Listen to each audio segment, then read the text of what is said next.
It is the driving force of every single day I have the privilege of serving in this office. That is why, since 2015, I've fought for this country, for you, to strengthen and grow the middle class. Why we rallied to support each other through the pandemic, to advance reconciliation, to defend free trade on this continent, to stand strong with Ukraine and our democracy, and to fight climate change and get our economy ready for the future. We are at a critical moment in the world. Mes chers Canadiens, à chaque matin, je me suis réveillé en tant que Premier ministre, inspiré par la résilience, la générosité et la détermination qui nous caractérisent si bien en tant que Canadiens. C'est ce qui me motive à chaque jour où j'ai le privilège de servir dans ce poste. C'est pourquoi, depuis 2015, je me suis battu pour ce pays, pour vous, pour renforcer la classe moyenne. Pourquoi nous nous sommes mobilisés en tant que Canadiens pour se soutenir les uns les autres pendant la pandémie, pour faire progresser la réconciliation, pour défendre le libre-échange sur notre continent, pour notre soutien inébranlable de l'Ukraine et de la démocratie, et pour lutter contre les changements climatiques et préparer l'économie de l'avenir. Nous traversons vraiment un moment critique dans le monde. My friends, as you all know, I'm a fighter. Every bone in my body has always told me to fight because I care deeply about Canadians, I care deeply about this country, and I will always be motivated by what is in the best interest of Canadians. And the fact is, despite best efforts to work through it, Parliament has been paralyzed for months after what has been the longest session of a minority parliament in Canadian history. That's why this morning I advised the Governor-General that we need a new session of Parliament. She has granted this request, and the House will now be prorogued until March 24th. Over the holidays, I've also had a chance to reflect and have had long talks with my family about our future. Throughout the course of my career, any success I have personally achieved has been because of their support and with their encouragement. So last night over dinner, I told my kids about the decision that I'm sharing with you today. I intend to resign as party leader, as Prime Minister, after the party selects its next leader through a robust, nationwide, competitive process. Last night, I asked the President of the Liberal Party to begin that process. This country deserves a real choice in the next election, and it has become clear to me that if I'm having to fight internal battles, I cannot be the best option in that election. Mes chers amis, comme vous savez, je suis un fighter. Dans mon fort intérieur, je me suis toujours battu parce que je me soucie profondément des Canadiens. Et je serai toujours motivé par ce qui est dans le meilleur intérêt des Canadiens. Et le fait est que malgré tous les efforts déployés pour passer à travers, le Parlement est paralysé depuis des mois, après ce qui a été la plus longue session de Parlement minoritaire dans l'histoire de notre pays. C'est pourquoi ce matin, j'ai rencontré la gouverneure générale pour lui faire savoir que nous avions besoin d'une nouvelle session du Parlement. Elle a accédé à ma demande et la Chambre sera donc prorogée jusqu'au 24 mars.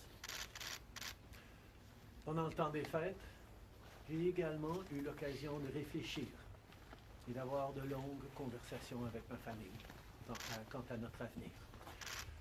Tout au long de ma carrière, tout le succès que j'ai eu personnellement est dû à leur soutien, à leurs encouragements. Donc hier soir, au souper, j'ai partagé avec mes enfants la décision que je partage avec vous tous aujourd'hui. j'ai l'intention de démissionner de mon poste de chef du Parti libéral du Canada et de Premier ministre une fois que le parti aura choisi son prochain chef à l'issue d'un processus national, rigoureux et compétitif. Hier soir, j'ai demandé au président du parti de commencer les étapes nécessaires. Le pays mérite un choix clair et réel lors des prochaines élections. Il est devenu évident pour moi que si je dois me concentrer sur des batailles internes, je ne peux pas être la meilleure option lors de ces élections. Le Parti libéral du Canada est une institution importante dans l'histoire de notre grand pays et de notre démocratie. Un nouveau premier ministre et chef du parti portera les valeurs et les idées du Parti libéral dans la prochaine élection. J'ai hâte d'observer le déroulement de ce processus dans les mois à venir. Nous avons été élus pour la 3e fois en 2021 pour renforcer l'économie après la pandémie et faire progresser les intérêts du Canada dans un monde complexe. Et c'est exactement ce que je vais continuer à faire, ce que nous allons continuer à faire pour les Canadiens. The Liberal Party of Canada is an important institution in the history of our great country and democracy. A new Prime Minister and leader of the Liberal Party will carry its values and ideals into that next election. I'm excited to see the process unfold in the months ahead. We were elected for the 3rd time in 2021 to strengthen the economy post-pandemic and advance Canada's interests in a complicated world. And that is exactly the job that I and we will continue to do for Canadians. Merci beaucoup, mes amis. Thank you, Prime Minister. We'll now go to questions, starting with Laurence Martin, House of Canada. Bonjour, Monsieur Trudeau. Vous vouliez le faire, ce combat contre Pierre Poilievre. Des batailles internes, il y en a dans votre parti depuis plusieurs mois déjà. Pourquoi est-ce que vous décidez d'abdiquer maintenant? Qu'est-ce qui vous a fait changer d'avis? Comme vous savez, je ne suis pas quelqu'un qui recule facilement devant un combat, surtout un combat si important pour le parti et pour le pays. Mais je fais ce job parce que l'intérêt des Canadiens et le bien-être de notre pays, de notre démocratie, me tient à cœur. Et c'est devenu clair que je ne peux pas être le chef dans les prochaines élections à cause des batailles internes. Okay. As you all know, I am a fighter, and I am not someone who backs away from a fight, particularly when a fight is as important as this one is. But I have always been driven by my love for Canada, by my desire to serve Canadians, and by what is in the best interests of Canadians. And Canadians deserve a real choice in the next election. And it has become obvious to me with the internal battles that I cannot be the one to carry the Liberal standard into the next election. Vous êtes au pouvoir depuis près de 10 ans. Le Canada a changé avec votre gouvernement. S'il y a une réalisation que vous pourriez nommer, dont vous êtes le plus fier, je sais qu'il y en a plusieurs, mais s'il y en a une, et peut-être un regret aussi. En 2015, on a été élus sur une promesse de travailler pour la classe moyenne. Et c'est ce qu'on a pu faire. On a réduit la pauvreté, on a aidé énormément les familles, on a créé une économie qui fonctionne pour bien plus de monde en se préparant pour un avenir et plus numérique et où les changements climatiques vont avoir un plus grand impact. On a fait énormément de travail avec les Canadiens. Le Canada est meilleur à cause du travail que nous avons tous fait au cours des dernières années. Un regret, je continue à penser que si notre système électoral aurait été changé pour que les gens puissent mettre un premier, un deuxième, un troisième choix sur le bulletin, les partis auraient passé plus de temps à regarder les points qu'ils avaient en commun pour être les deuxième ou troisième choix des voteurs plutôt que de voir la polarisation que nous avions. Mais je ne pouvais pas de façon unilatérale changer notre mode de scrutin dans ce pays. Next question.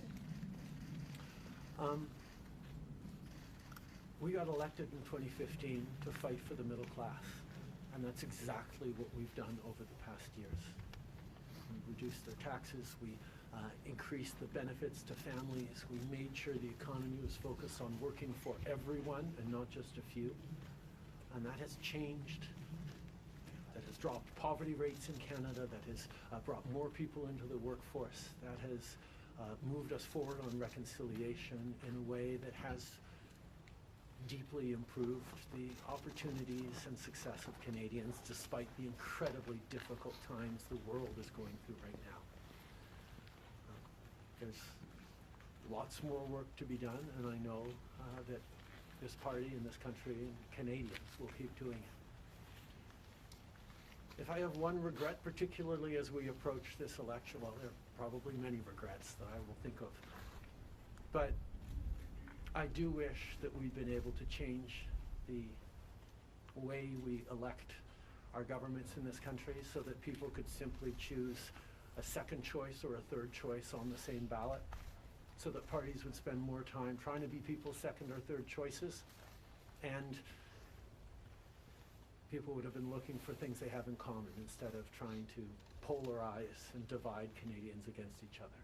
I think in this time, figuring out how to pull together and find common ground remains something that is really important for democracies, but I could not change unilaterally without support of other parties our electoral system. That wouldn't have been responsible. Prochaine question. Tanda Charles, Toronto Star. Prime Minister, up until 3 weeks ago, you were intending to stay, and it seems that the event 3 weeks ago of Ms. Freeland coming out and saying you were firing her as your finance minister was the catalyst that brought us here today. So can you explain your side of what happened there? Chrystia has been by my side for close to 10 years now. She has been an incredible political partner through just about everything we have done as a government and as a party over the past decade. I had really hoped that she would agree to continue as my Deputy Prime Minister and take on one of the most important files that not just this government but this country is facing, but she chose otherwise. In regards to what actually happened, I am not someone who's in the habit of sharing private conversations. Chrystia a été depuis presque 10 ans maintenant à mes côtés en tant que partenaire politique essentiel à presque tout ce qu'on a réussi en tant que gouvernement, en tant que parti. J'aurais vraiment souhaité qu'elle choisisse de continuer en tant que ma vice-première ministre et qu'elle prenne un des dossiers les plus importants auxquels les Canadiens et notre gouvernement vont faire face dans les mois à venir, d'ici les prochaines élections. Mais elle n'a pas voulu. Mais par rapport aux détails, je ne suis pas quelqu'un qui partage les détails de conversations privées. You spoke about the Liberal Party as an institution and the internal battles right now, but I'm wondering if you feel that another leader will have more success than you will at beating Pierre Poilievre in the next campaign. Pierre Poilievre's vision for this country is not the right one for Canadians. Stopping the fight against climate change doesn't make sense.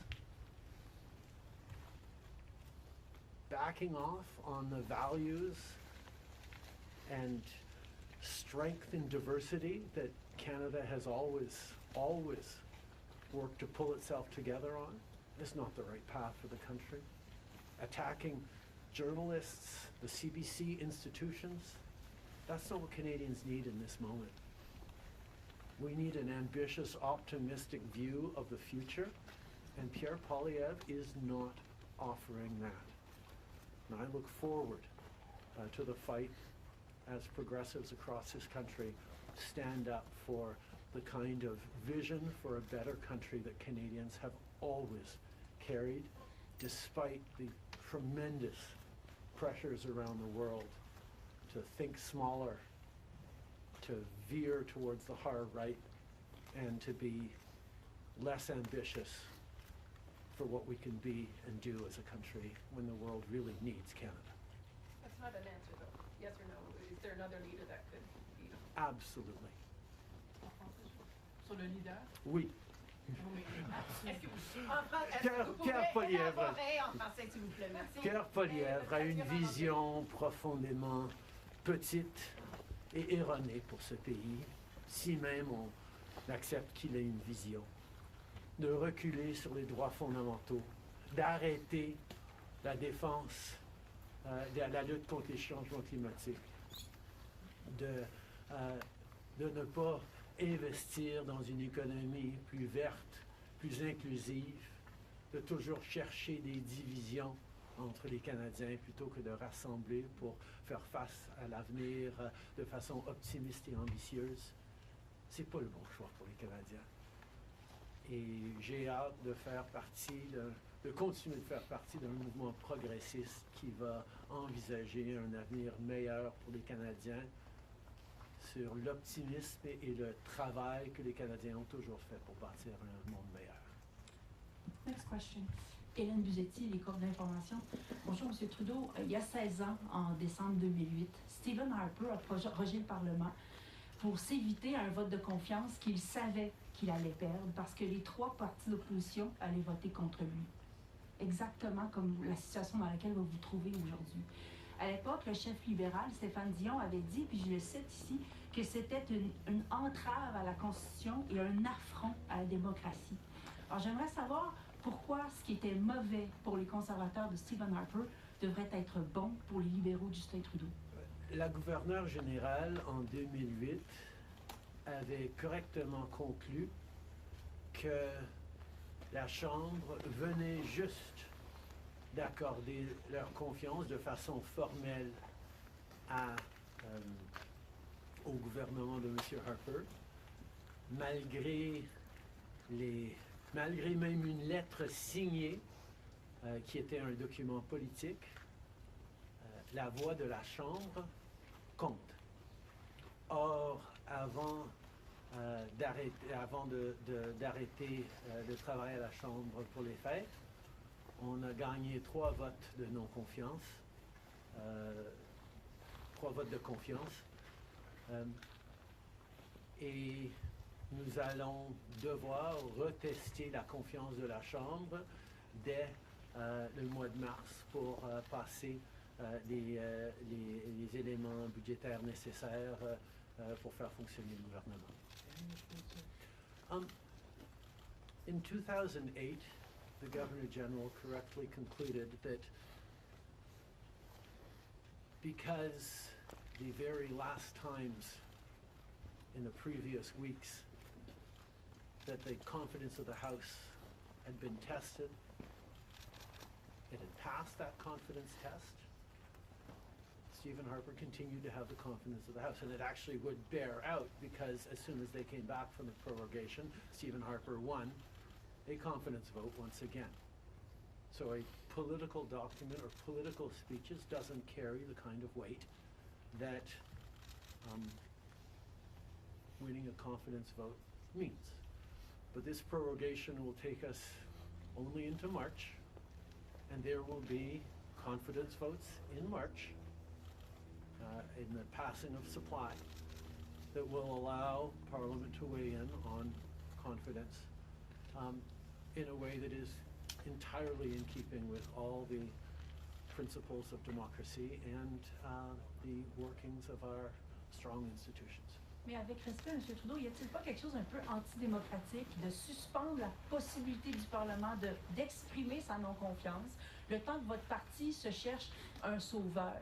Est-ce qu'il ne devrait pas plutôt juste se référer aux électeurs et de déclencher dès maintenant une élection? Hélène, je pense que tu as très clairement vu, comme tout le monde dans la galerie de presse parlementaire, à quel point le Parlement ne fonctionne plus depuis plusieurs mois. On est pogné dans une question de privilège, il y a des motions d'obstruction constantes et on a pu très peu accomplir pendant les derniers mois au Parlement. Le Parlement a besoin d'un reset, a besoin de se calmer un peu les pompons pour se remettre au travail pour les Canadiens et pas à faire de la petite politique constante, ce qu'on est en train de voir des conservateurs. Donc, ce reset a deux éléments. Une prorogation pour que, justement, on recommence avec une fraîche approche au Parlement. Et deuxièmement, oui, le Parti libéral va entamer un leadership parce que je m'attends à ce que si c'est pas moi qui va mener le parti dans les prochaines élections, la polarisation qu'on voit actuellement au Parlement devrait aussi se calmer un petit peu.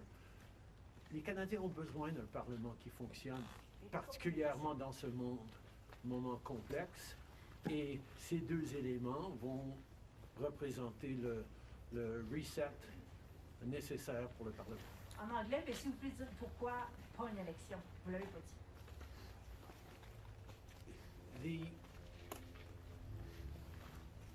parliamentary press gallery and anyone who's been watching politics closely over the past months will know that Parliament has been entirely seized by obstruction and filibustering and a total lack of productivity over the past few months. We are right now the longest serving minority government in history, and it's time for a reset. It's time for the temperature to come down, for the people to have a fresh start in Parliament, to be able to navigate through these complex times, both domestically and internationally. And the reset that we have is actually two parts. One is the prorogation, but the other part is recognizing that removing me from the equation as the leader who will fight the next election for the Liberal Party should also decrease the level of polarization that we're seeing right now in the House and in Canadian politics, and allow people to actually focus on serving Canadians in this House and with their work the way Canadians deserve. On va prendre une dernière question. Good morning, Prime Minister. Stephanie Taylor with the National Post. Given, as you just said, there's going to be confidence votes in March, opposition parties have said they are prepared to bring down your government. What kind of chances do you think you are leaving to your successor, given that there will only be mere weeks for them to introduce themselves to Canadians before heading into an election, potentially? I have a tremendous amount of confidence in both Canadians and in parliamentarians' interest in serving Canadians in the right way. We're in a minority government right now, and there hasn't been an active leadership in a minority government in more than 50 years in this country. And there is always going to be the challenge of having a leadership race while a parliament would face confidence votes in the course of delivering supply to the government. So this is something that we're going to navigate through, but I truly feel that removing the contention around my own continued leadership is an opportunity to bring the temperature down, have a government that will focus on the complex issues that are coming forward in the coming months, while the party gets to have a full national process that brings in people from right across the country and makes a determination about the best person to carry the progressive liberal standard into the next election. Can you clarify whether ministers who would like to campaign for your job will have to step out of cabinet? And how can the Liberal government be in a position to protect Canadian businesses and Canadians from the threat of tariffs from incoming President Donald Trump when members of the government are going to be focused on who's going to be taking your job? The government will still, and the cabinet will still be very much focused on doing the job that Canadians elected us to do in 2021, which is fight for their interests, stand up for their well-being, and make sure that they are good and that Canadians are protected and strong. There will be a leadership process and the rules will unfold over the coming weeks, but I can assure you that the tools and the need to stand up for Canadians, to protect Canadians in their interests and continue to fight for the economy is something that everyone in this government will be singularly focused on. Je peux souligner que évidemment les règles et les conditions du leadership du Parti libéral vont être discutées dans les semaines à venir, mais le gouvernement qui a été élu pour protéger les Canadiens et leurs intérêts dans un monde très complexe, qui a été élu le plus récemment en 2021, va continuer ce travail avec un focus et une emphase singulière sur ce qui est dans les intérêts des Canadiens, pendant que le parti fait ce dont il a besoin pour avoir un processus de leadership. Merci beaucoup. C'est ce qui conclut la conférence de presse d'aujourd'hui. Merci tout le monde. Merci d'être ici dans une belle journée d'Ottawa. Do you think it's irresponsible to resign? Why not